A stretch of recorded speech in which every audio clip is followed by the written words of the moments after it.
In the second task, I'm going to have a look through the question now. I started working on the 2016 financial review for the Racklaw Community Campus. I need you to finish it. New Year joiners. Using information in the membership fees worksheet. So I know by saying it's a worksheet, it's a spreadsheet. So I'm just going to highlight the name of the worksheet. It's called membership fees. So I'm going to look for that file. Complete the worksheet entitled members. The membership fees is a worksheet, and so is the worksheet called members. I've got two worksheets I'm looking at. Print the sheet in value view and formula view, and show only those who joined in the first quarter of the year. So if you were to divide the months of the years, there's 12 months in a year, divide it by 4, that gives you 3 months per quarter. So it's from January to March. Okay, let's have a look at the spreadsheet now. So I've got my membership fees sheet and my member sheet. Those are two ones I've been directed towards.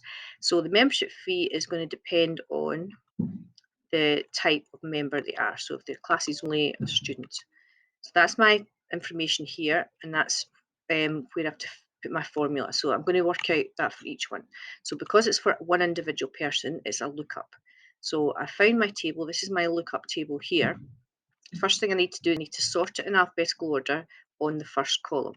So my lookup table is made up of two columns, type and then fee, and I'm going to give it a name. I've already called mine fees, so it's called fees. I typed fees up there. And then I'm going to do my lookup. So my lookup table, if I look at it, is storing the data vertically. So it's a VLOOKUP, and it's got two columns, column 1 and column 2. So in my lookup, in this cell F5, it's equals VLOOKUP, and it's asking for the lookup value. So I'm looking at the membership time for Bethany Steele, which is in that cell there. My table is called fees, and the column that I want is column 2.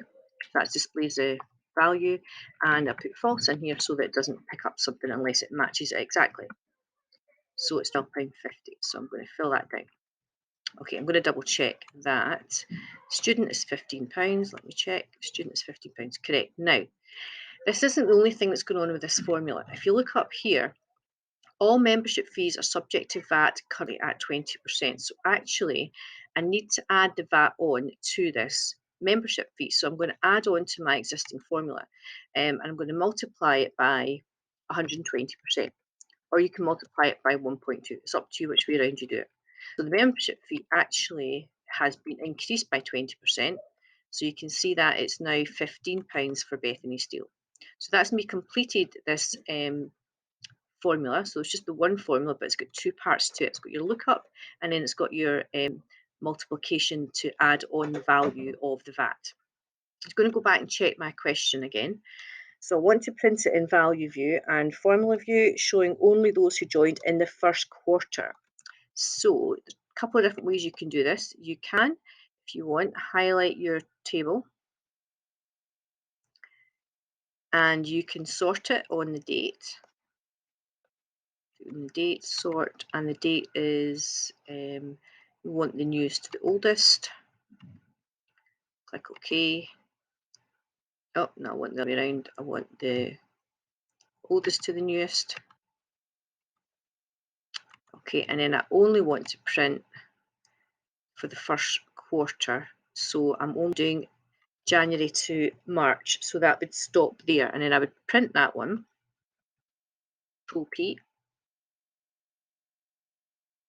Now you can see that it's giving me everything here, but on my print menu I would choose print selection.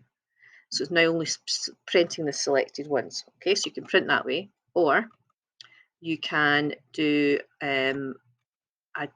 use a filter. So if you're using a filter, you're highlighting all of your data,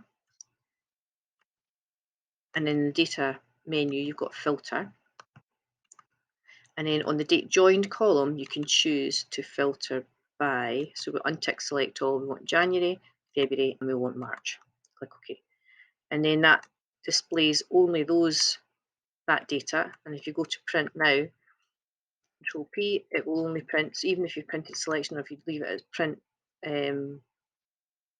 active sheet, it will still give you that information. So two ways in which you can do the printing. You also need to change it to formula view. Show formula. And you must make sure that we can see the full formula, otherwise you'll lose the mark. Okay?